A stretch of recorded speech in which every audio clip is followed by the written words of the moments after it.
Now that was funny. Lilith. Another letter arrived, spilling confetti on his floor, notifying him of Lake's demise by drowning. Not her best joke. She had enjoyed taunting him from the beginning, saving him for the very end. He remembered the young woman she used to be, the young woman he and his colleagues had experimented on. She was frightened then, pleading with him to end her suffering. But he ignored her, obsessed with thoughts of fame and fortune should the experiment succeed. The last time he saw her, her powers had manifested, and the terrified look in her eyes was replaced by the maniacal glee and hatred as she tore through laboratories screaming knock-knock jokes. She's coming for me. He was now the only one left. He wondered how she would do it, and hoped his death would at least make for a good punchline. So, I think it's worthy of saying Lilith is probably part of that dream world, but she's also part of the laboratory. And again, notice that little crystal on the back. Probably human, but given the crystal, which turned her into shapeshifter. Okay. Now, another hero worth mentioning here is Lightweaver as well as Dark Magister. And I'm going to see if I can also show you Necroduke here. So, Necroduke in particular is a man of royal descent. Lionel claimed the throne was stolen from him and managed to gather and raise a rebellion. However, he was no match for the true emperor. In the throes of defeat, Lionel implored Nox for help, but was slain before his pleas were answered. Now, many years later, Lionel has been awoken by the dark magic and still harbors an aggressive determination to claim what he believes is rightfully his. So, we know that he had asked Nox for help.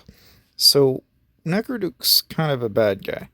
And again, it's interesting how some of these heroes are actually bad characters in a way. Like they're not actually good.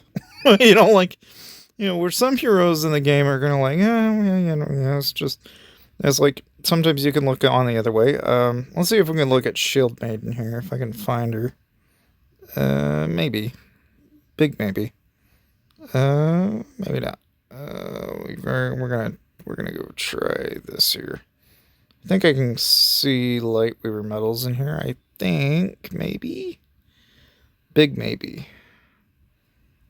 Oh yeah, we can. Okay, cool.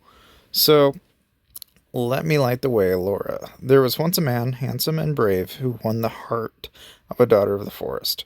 Their love was strong, and man and elf soon celebrated their union with a child. But the man soon left on an expedition. He never returned.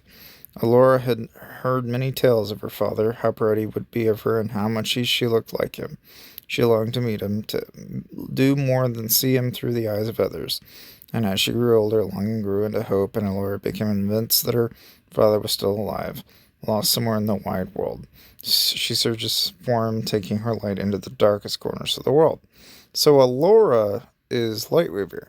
Now, fun thing about Alora is she's human and elf. So that's worth mentioning as well. And that's, the story with her. Now, I don't have the story for Dark Magister today, but I would imagine that his connection's probably the missing key in all this. That would help explain the story a little better. Naturally, if you guys have that story, please let me know in the comment section below. Thank you guys for watching.